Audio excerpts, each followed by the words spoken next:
spin dry lang. Yan, power. So, yan. Pindutin mo lang is power spin. Opo. Yun lang. Wala na iba. Start. Ah, So, magtatapon na ng tubig yan.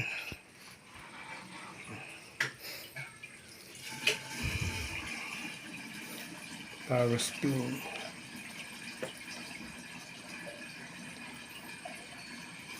Pag naubos yung tubig, ikot na siya ng spin. Spin dry.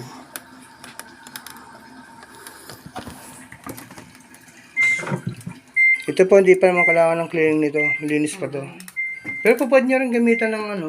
Ginagamitan ko siya kuya ng mga Cubes. bilog-bilog. Oo. Pwede rin naman. Kung gusto nyo talagang... Paano ulit ko kuya tatanggalin yung rinse? Ay ma'am, ay yung ano ma'am, power. Let's say, nandito na tayo. Ayan, meron dyan. Nakailo kasi usually yan. At tanggalin mo lang yung ano, ito yung wash, rinse, spin. Tanggalin mo lang yung oras nung rinse. Pindutin ko lang po. Oo, hanggang, yan. Hanggang mag-zero siya. Yan, zero na siya. Kaya nawala siya. Okay. Then dito, Para mababad ko lang oo.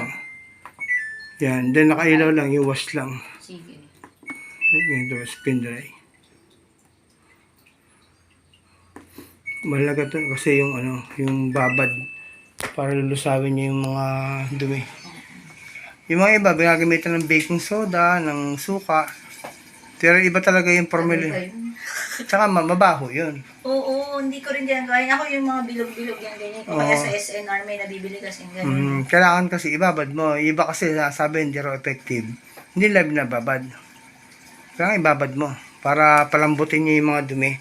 Then kapag Pero ang water level niya, hanggang 5? automatically sagad yun. Sasagad siya pag, Opo, pag para... walang laman. O ipa-5 ko siya. Opo, isagad niyo po siya. Kasi nga, para lahat maabot niya hanggang sa taas. Kasi akala nyo, malinis ng ganyan. Iba naman ang reklamo, mabaho ang labada nila. Totoo naman yun. Kasi pag binuksan yung tab na yan, parang pusali. Parang kanal yung loob. Talagang ang kapal ng mga grime, yung mga putik. Baho. Pero matrabaho mag-cleaning nito. At marami rin po akong napupuntahan na sirang washing machine na nasira nung nag-cleaning. Kaya natatakot din ako magbukas. Isipin mo, i-dismantle yan. So make sure na talagang alam mo na totoong... Kuya, nakaangat yata yung likod. Yun. Dan ka na.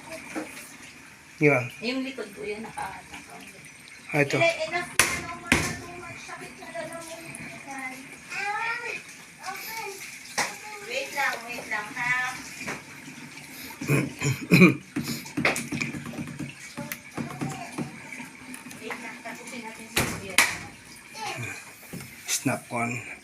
Snap on lang eh.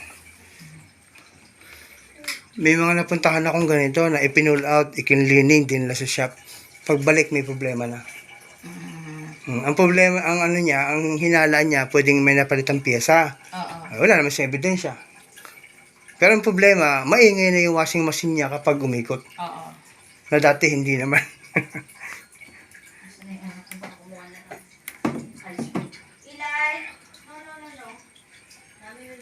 Yan, ikot na yan ng spin dry. So, tinetesting ko lang lahat ng function niya bago ko siya iwan. Pero okay na. Come on, Eli. Come here. Come on. So, okay na yung wash niya. Ngayon, spin dry lang. Yan, okay na. Okay na po ito. Okay. So, yan, gumagana na rin yung Natanggap niyo na po yung bike. spin dry niya. Check ko, ma'am. Then, gumagana na po yung spin dry niya. Then, yan, yung wash niya. So, kompleto na po yung function niya. Napapansin ko kuya, minsan may time na hindi bumababa yung laman ng softener. Or no, minsan man wala. Hindi ko lang din po sure kung ano yung problem na sinasabi niyo. Pero baka naman po... Iba lang yung function na napindot mo. Oo, baka Dapat. ganun lang. Kasi pag quick, hindi siya gumagana eh. Oo, baka po, ano, pag-aralan niyo lang po mabuti yung sa manual niya. Para tama yung mga setting niyo. Kasi baka may setting lang na hindi nakatama.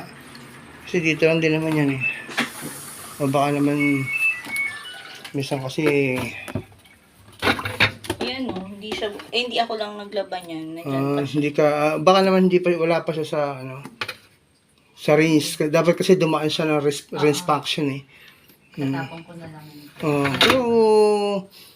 Pero if ever na hindi gumagana yan, possible na may another problem na doon sa ano na control doon sa pagbagsak ng softener, or baka naman sa setting lang. Sa setting lang ko eh. Or baka naman din po pwede din naman, just in case, pwede mo naman din i-manual, di ba? Di ba, narinig mo na sa umikot yung spin dry, di, karga mo yung, yung softener niya kapag nagkakarga na uli ng water. Sige ma'am, kaya na po yan. Thank you. Mahalaga lang yung pasok ng tubig. Oo. Yan, buti nga repairable. Kasi may mga worst case talaga na board talaga ang sira. Yan.